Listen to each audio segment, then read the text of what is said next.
بسم اللہ الرحمن الرحیم۔ لوکوریا کے بارے میں نے آج کو بتانا ہے۔ پیلا پانی اور بدبودار پانی، وہ لوکوریا۔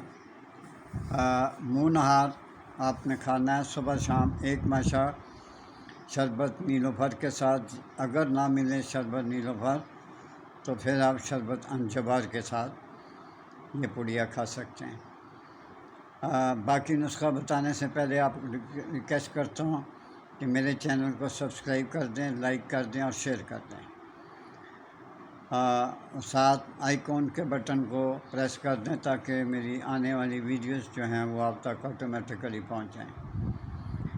لکھیے: سلا مصری 1 تولہ، مصری سفید 6 ماشا، بامن سفید 1 تولہ، گوند کیکر 1 تولہ اور پنجہ سالہ 6 ماشا۔ ان کو کوٹ چھان کر سفوف بنا لیں، اور جیسا کہ میں نے آپ کو بتایا ہے، منہ نہار صبح کے ٹائم منہ نہار اور رات کو سوتے وقت ایک ماشا کھا لیں۔ انشاءاللہ تعالیٰ آپ کو 4 دن بہت ہیں، تیسرے چوتھے دن ہی آپ کو محسوس ہو جائے گا کہ میری جو بیماری ہے وہ ختم ہو رہی ہے۔ میرے لیے دعا کرتے رہا کریں، ماں باپ کی عزت کریں، بیوی بچوں کا بہت خیال رکھیں۔ اللہ حافظ۔